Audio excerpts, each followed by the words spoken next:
Good morning students. Today we will start new chapter, chapter 13. In this chapter we discuss about the direct, proportional and inverse proportional. पहले हम word जो ये given है proportional, इसके बारे में discuss कर लेते हैं. proportional होता है जब रेशो क्या हो आपकी सेम.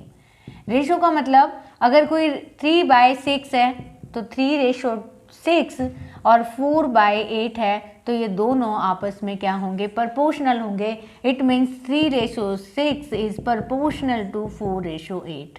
समझ गए? इट मीन्स ये कहना चाहता है कि जो भी वैल्यूज आए इनकी उनकी रेशो क्या होनी चाहिए, सेम होनी चाहिए. तो इनकी रेशो भी 1/2 है, इसकी रेशो भी 1/2 है. जो भी क्वांटिटी गिवन होगी वो प्रोपोर्शनल तब होंगी जब उनकी रेशो क्या होगी, इक्वल. तो ये तो वर्ड का मीनिंग है प्रोपोर्शनल. अब आता है direct. What do you mean by direct? Direct में क्या होता है, अगर एक चीज़ बढ़ रही है तो सेकंड थिंग भी बढ़ेगी. जैसे आपने स्पीड बढ़ाई तो आप डिस्टेंस भी ज़्यादा कवर करोगे. अगर आप कहते हो कि आप बाइक पे ट्रैवल कर रहे हो और बाइक की आपने स्पीड बढ़ा ली तो आप उतना ही ज़्यादा डिस्टेंस ट्रैवल करोगे. मतलब आपकी स्पीड बढ़ी है और डिस्टेंस भी बढ़ा है. ऐसे करने से हमारा कौन सा प्रोपोर्शनल कहलाता है, डायरेक्ट प्रोपोर्शनल. मतलब कोई एक चीज़ अगर इंक्रीज हो रही है तो साथ में दूसरी चीज़ भी इंक्रीज हो रही है. ये उसका सिंबल है.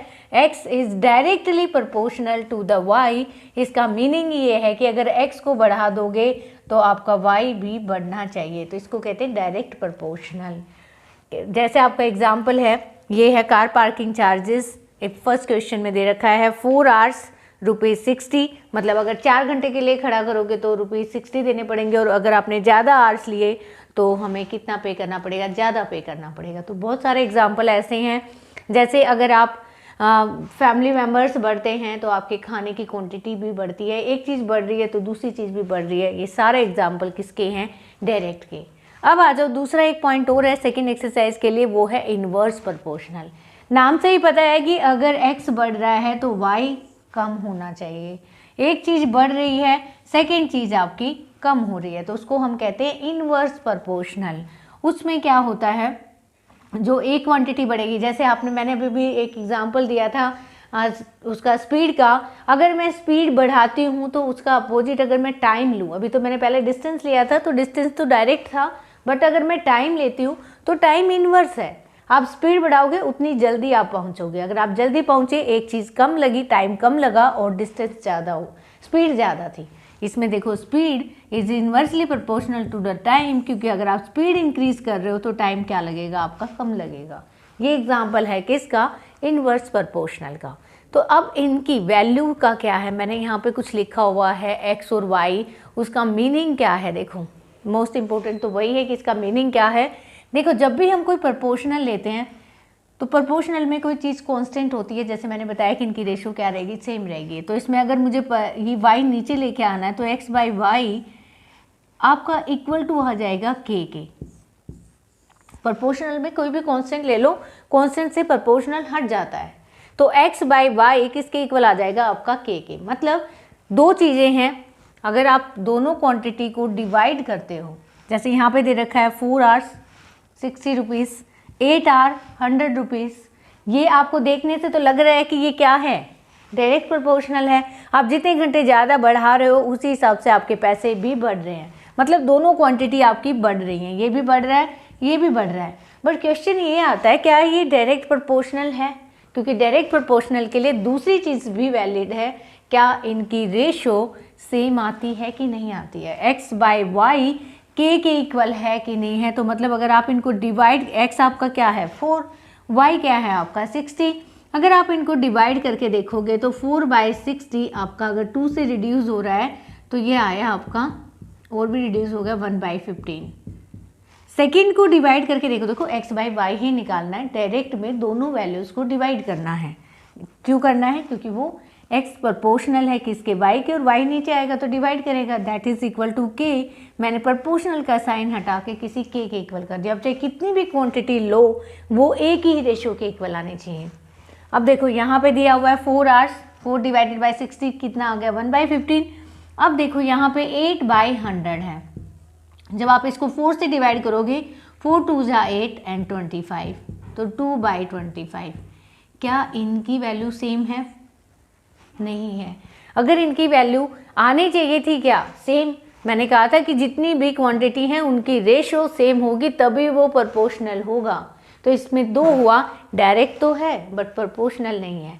तो आप इस क्वेश्चन में कह सकते हो कि ये आपका क्वेश्चन नंबर 1 था। एक्सरसाइज कौन सी थी आपकी 13.1। तो पहला ही क्वेश्चन ये दे रखा है कि गिवन आपको ये जो डाटा दे रखा है 4 आवर्स में ₹60, 8 आवर्स में ₹100, 12 आवर्स में 140, 24 आवर्स में 180। पूछ रहे हैं क्या ये डायरेक्ट प्रोपोर्शनल है या नहीं है। तो दो ही रेशो में आपको क्लियर हो गया कि दोनों मैच नहीं कर रही। तो 1/15 आप डायरेक्ट लिख दो, 1/15 इज नॉट इक्वल टू 2/25, जबकि आप एक रेशो के इक्वल लेके चले हो, ये रेशो इक्वल नहीं आई। अगर ये नहीं आई तो this is not direct proportional. Direct है, डायरेक्ट के लिए मैं नहीं कहती कि डायरेक्ट नहीं है, क्योंकि एक चीज बढ़ रही है दूसरी भी बढ़ रही है, बट प्रोपोर्शनल नहीं है। तो आप डायरेक्ट प्रोपोर्शनल नहीं कह सकते जबकि इनकी रेशो सेम नहीं आई। अब आ जाओ आप अपनी मेन एक्सरसाइज पे कि इसका यूज़ क्या है। देखो फर्स्ट एक्सरसाइज है totally based on direct proportional. आपको दोनों क्वांटिटीज़ को डिवाइड करना है। पहले क्लियर हो गया है, दोनों क्वांटिटीज़ को डिवाइड करना है। बच्चे मेनली जब आप क्वेश्चन अटैम्प्ट करते हो तो पहले ये मेकआउट ही नहीं कर पाते कि ये डायरेक्ट है या इन्वर्स है। तो पहले तो स्टेटमेंट को प्रॉपरली रीड करो कि पता करो ये डायरेक्ट है या इन्वर्स है। अगर डायरेक्ट है तो उनमें दोनों डिवाइड होंगी। अगर ये इन्वर्स है तो ये y यहाँ पे डिवाइड कर रहा है, x y आपस में क्या होंगे, मल्टीप्लाई होंगे। तो ये दोनों चीज़ें ध्यान रखनी है। इन्वर्स करोगे तो मल्टीप्लाई करोगे, डायरेक्ट करोगे तो डिवाइड करोगे। अब इसका यूज़ क्या है, चलो यूज़ डिस्कस कर लेते हैं। क्वेश्चन नंबर 2 में रेड पिगमेंट दे रखा है, दैट इज सॉल्यूशन, मतलब सोलवेंट डिजोल्व होना है इसमें। ये पार्ट्स ऑफ बेस, तो आपको पता है कि जो सॉल्यूशन बनता है वो सोल्यूट और सोलवेंट से बनता है। तो इसमें एक पार्ट है आपका बेस, तो ये है 8 और उसके अंदर हमने सोल्यूट डाला। सोल्यूट कितना डाला आपका 1, तो वो है पार्ट ऑफ पिगमेंट। जैसे हम एक्सपेरिमेंट करते हैं तो उसमें कुछ ना कुछ डाल के चेक करते हैं, तो ये वही है। पार्ट्स ऑफ रेड पिगमेंट का एक पार्ट है और जो पार्ट्स ऑफ सॉल्यूशन है वो 8 है। वो कहते हैं बाकी के भी निकालो, मतलब आपको सॉल्यूशन का पार्ट्स ऑफ पिगमेंट 4 होगा तो सॉल्यूशन बढ़ेगा, पार्ट्स ऑफ पिगमेंट 7 होगा तो सॉल्यूशन बढ़ेगा, 12 होगा देन भी बढ़ेगा। मतलब एक पार्ट के लिए हमें पार्ट ऑफ बेस 8 लेना है तो 4 के लिए तो ज़्यादा लेना ही पड़ेगा। तो वो कैसे निकालना है, तो सबसे पहले आप यहाँ पे इसको x मान लो। अब ये तो क्लियर हुआ कि आपका रेड पिगमेंट का पार्ट बढ़ रहा है तो नीचे ये जो बेस का पार्ट है वो भी बढ़ रहा है। अगर दोनों चीज़ें बढ़ रही हैं तो ये डायरेक्ट प्रोपोर्शनल हो गया। अगर ये डायरेक्ट प्रोपोर्शनल है तो आप इसको क्या लिखोगे, मैंने कहा था डिवाइड करते हैं। 1/8 इक्वल टू 4/, ये क्वांटिटी नहीं गिवन है, आपको ये निकालनी है। आप इसको क्या ले सकते हो 4/x। अब आपको जस्ट क्रॉस मल्टीप्लिकेशन करनी है। जब आप क्रॉस मल्टीप्लाई करते हो तो x को 1 के साथ करोगे और 8 को 4 के साथ करोगे तो x की वैल्यू आ जाएगी आपकी 32। ठीक है, अब आप x की जगह क्या राइट कर सकते हो 32। सिमिलरली आप अब यहाँ पे मान लो कुछ भी मान लो, इसको फिर से x मान लो, चाहे आप यहाँ से ये फाइंड करना चाहते हो तो अब क्या करोगे, ये राइट करने की ज़रूरत नहीं है, ये भी लिख सकते हो आप। Again write 1/8 is equal to क्या लिखोगे अब 7/x। Then again cross multiplication, x की वैल्यू आ जाएगी आपकी 56। फिर आपको ये वाला पार्ट निकालना है, यहाँ पे राइट कर दो 56। आपको 12/, फिर ये वाली फाइंड करनी है तो इसको फिर राइट करो 1/8 इज इक्वल टू 12/x, क्योंकि दोनों क्वांटिटी देखो, आपको अगर कंडीशन समझ में आ जाए अच्छे से, देखो मैं दोनों की रेशो, इनकी रेशो इक्वल ले रही हूँ, होनी भी चाहिए इक्वल, क्योंकि ये डायरेक्ट प्रोपोर्शनल है। डायरेक्ट प्रोपोर्शनल नहीं होता तो ये इक्वल नहीं होते। तो आप इजीली देखो इस x की वैल्यू निकाल रहे हो। सिमिलरली जब आपकी ये वैल्यू आ जाए तो आप इसको इसके इक्वल रख दो, सभी इक्वल हैं। आप इनको डिवाइड करके देखो, इनकी रेशो इक्वल आएगी। तो आप यहाँ से x करो, x निकालोगे तो क्या आएगा 12 × 8 = 96। तो यहाँ पे x की वैल्यू कितनी आ गई आपकी 96। अब यहाँ पे आपको चेक करना है तो आप इसको चेक कर लो, ये जो वैल्यू आएगी आपकी 160 आएगी, आप निकाल लेना ये। तो अब आपको क्लियर हुआ कि डायरेक्ट प्रोपोर्शनल में क्या करना है, जस्ट क्वांटिटी, जो क्वांटिटीज़ गिवन है उनको डिवाइड करना है, डिवाइड करके इक्वल रखना है, क्योंकि डायरेक्ट प्रोपोर्शनल ये कहता है कि उनकी रेशोज़ इक्वल है।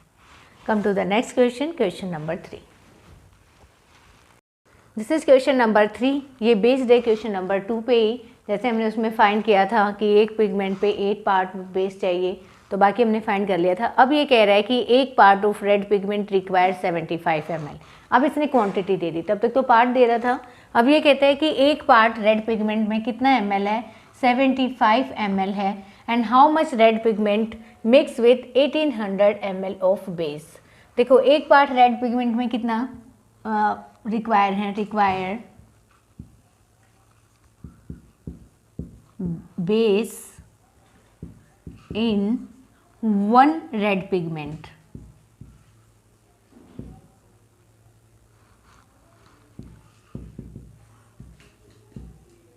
ये तो डायरेक्ट भी हो जाएगा, ऐसा कुछ नहीं है। एक पार्ट में 75 ml है और आपसे कितना बेस पूछा है। देखो मिक्स 1800 मतलब 75 ml में एक पार्ट होता है, मतलब 75 ml में एक पार्ट है किसका, रेड पिगमेंट का। अब आप यहाँ पे बेस सॉल्यूशन ले सकते हो, या बेस जो भी आपका गिवन है वो है, और नीचे क्या गिवन है आपका पिगमेंट। हम ये जितने भी क्वेश्चन करेंगे ये सारे टेबल बना के करेंगे, और आपको भी टेबल से ही सीखना है क्योंकि टेबल से बहुत इजी पड़ता है। ये आपको दे रखा है required base 1 red pigment 70 ml। Base आपको 70 ml दे रखा है, कितने में, एक पार्ट में, एक पार्ट ऑफ रेड पिगमेंट में। अब ये कहता है आपको कितना, मतलब how much red pigment mix with 1800, मतलब red pigment, how much red pigment, ये आपसे पूछ रहा है। और ये कितना सॉल्यूशन दे रखा है आपका, 1800। ये तो पहले ही क्वेश्चन में क्लियर हो गया था, ये आपका डायरेक्ट है क्योंकि एक चीज़ बढ़ रही है तो दूसरी भी साथ में बढ़ रही है। अब हमें ये x निकालना है। हाउ टू फाइंड x, बहुत सिंपल है। आप इसको क्या करोगे, 75 को किससे डिवाइड कर दोगे, 1 से, क्योंकि यहाँ पे 1 ही गिवन है और ये 1800 ml है। 1800 को डिवाइड करोगे x से, in the by cross multiplication आप यहाँ से x फाइंड कर लोगे, और जो x आएगा वो आएगा, देखो x इंटू, पहले क्रॉस मल्टीप्लाई कर लो, x इंटू 75 और 1 इंटू 1800। अब आपको तो x निकालना है, x कितना आएगा 1800, ये 75 यहाँ मल्टीप्लाई कर रहा है, यहाँ आके डिवाइड करेगा। अब आप इसको कट कर दो, ये 25 से कट जाएगा, 25 3 जा 75 होता है, और 25 6 जा होता है 150, और आगे भी ले सकते हैं, 25 7 जा होता है 175। 175 मतलब 5 बच गया, और 25 2 जा 3 से फिर कट जाएगा, 3 2 जा 6, 1 बचा 3 4 जा, तो ये आ जाएंगे 24 पार्ट। तो रेड पिगमेंट के कितने पार्ट चाहिए आपको, 24 पार्ट चाहिए। कितने सॉल्यूशन के लिए, 1800 ml सॉल्यूशन के लिए। तो ऐसा कुछ भी नहीं है, आप अपनी टेबल बनाना अगर सीख गए इन क्वेश्चंस में तो आपके लिए सबसे इजी एक चैप्टर है ये, how to make table. Table समझो कि कैसे बनाई है मैंने। अब देखो एक क्वेश्चन और कर लेते हैं, क्वेश्चन नंबर 4। धीरे धीरे आपको टेबल बनानी आ जाएगी। ये कहता है a machine in a soft drink factory, machine in a soft drink factory fills 840 bottles in 6 hours. 6 घंटे में 840 बोटल्स को फिल करती है। ये कहता है how many bottles fill in 5 hours, 5 घंटे में कितना करेगी। देखो जैसे घंटे बढ़ते जाएंगे बोटल्स आपकी ज़्यादा होती जाएंगी। मान लिया 1 घंटे में वो कितना करती है, 100 बोतल करती है 200, तो 2 घंटे में 400 करेगी, 3 आवर्स में 600 करेगी। तो इस लाइन से ये तो क्लियर हुआ कि ये क्या है, डायरेक्ट है। एक चीज़ बढ़ रही है, आवर्स बढ़ रहे हैं तो बोटल्स भी बढ़ रही हैं। पता चल गया आपको, ये डायरेक्ट है। उसके बाद अब आपको टेबल बनानी है, और टेबल बनाने के लिए आपको सबसे पहले ये डाटा पता होना चाहिए कि क्या क्या गिवन है। यहाँ आ जाओ, सबसे पहले यहाँ पे number of bottles and time taken, ऐसे ही राइट करना है आपको, नंबर ऑफ बोटल्स या टाइम टेकन। ऊपर लिखो number of bottles and time.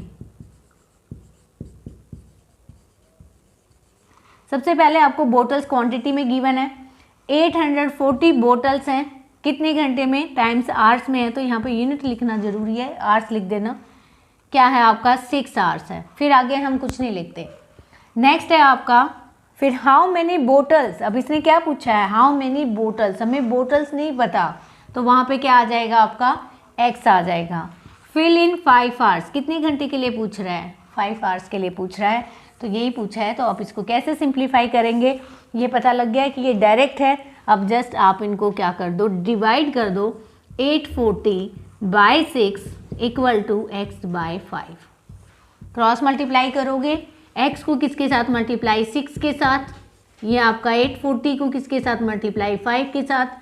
यहाँ से x की वैल्यू निकाल लो, 840 इंटू 5, ये आ जाएगा आपका 6 से ये कट हो जाएगा, 6 1 जा 6, यहाँ बचा आपके 2, 6 4 जा 24 और 0 एंड 14 5 जा 70 होता है और एक 0 पहले से है, तो 700 बोटल्स आप फिल करोगे कितने में?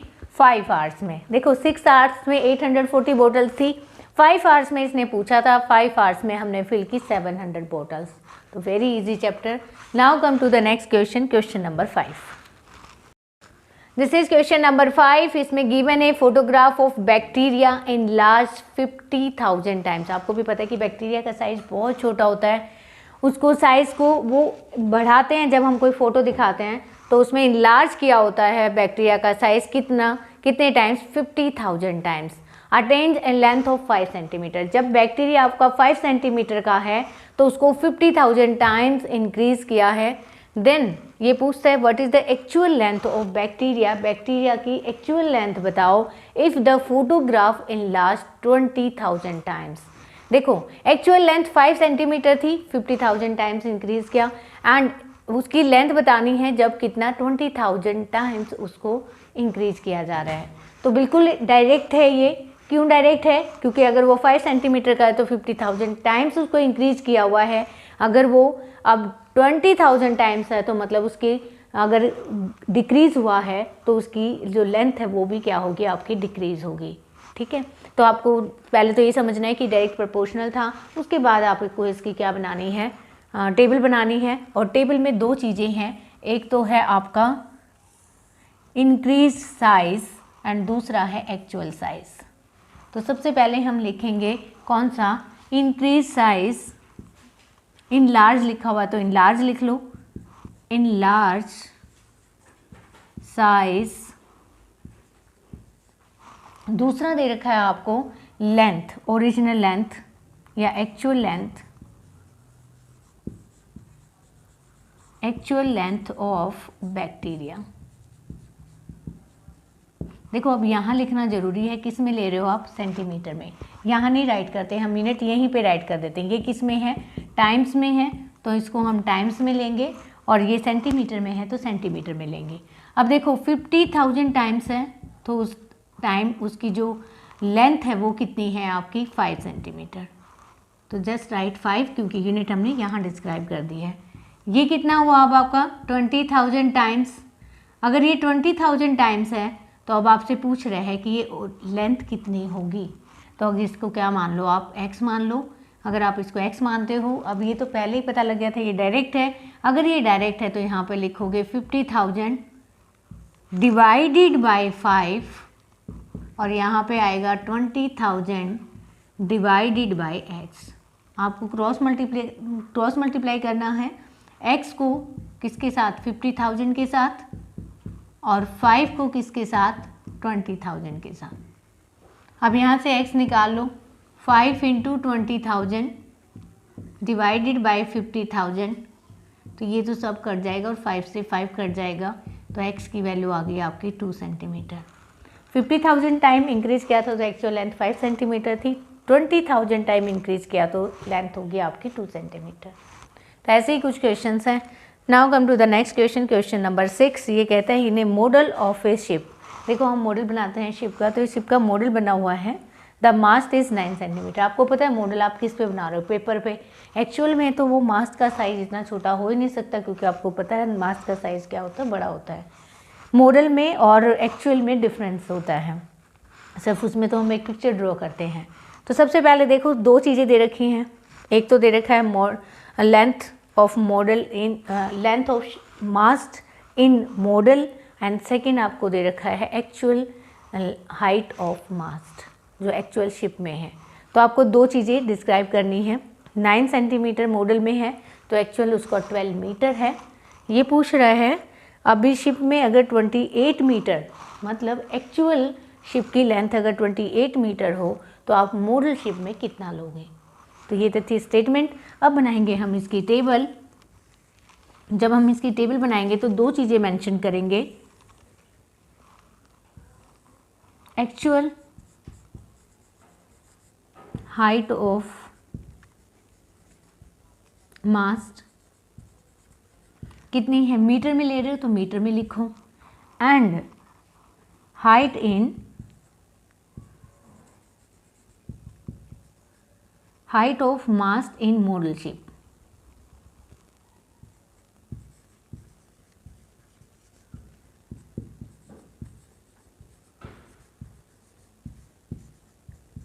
आप इसमें सेंटीमीटर में ले रहे हो तो यहीं पे सेंटीमीटर यूनिट यहीं पे डिस्क्राइब कर लो। अब देखो model ship the mast is 9 centimetre, model में 9 सेंटीमीटर है, while it actual ship is 12 metre, यहाँ पे 12 है। फिर इसने पूछा है if the length of ship is, ship में मास्ट की लेंथ कितनी है 28, अब एक्चुअल की बात कर रहा है ये 28, तो how long is the model ship, mast का साइज मॉडल शिप में क्या होगा, इसको क्या मान लोगे x। अब वही बात है, डायरेक्ट है, आप इसको डिवाइड कर दो, आपके x की वैल्यू आ जाएगी, ये होगा 12/9 और यहाँ होगा 28/x। जब आप क्रॉस मल्टीप्लाई करोगे तो ये आएगा आपका 9x, सॉरी 9 नहीं 12x, क्योंकि x को 12 के साथ कर रहे हो, 12x और 9 × 28, यहाँ से x निकाल लो, 9 × 28 और डिवाइडेड बाई 12 हो जाएगा। अब इसको कट कर दो, 4 से कट जाएगा ये, 4 3 = 12 एंड ये होगा आपका 4 7 = 28, 3 3 = 9, तो x की वैल्यू आई आपकी 21 सेंटीमीटर। क्योंकि आप मॉडल शिप में सेंटीमीटर में ले लो तो वहाँ सेंटीमीटर राइट करो। तो ये था आपका question number 6। I hope you can do this exercise by the given explanation.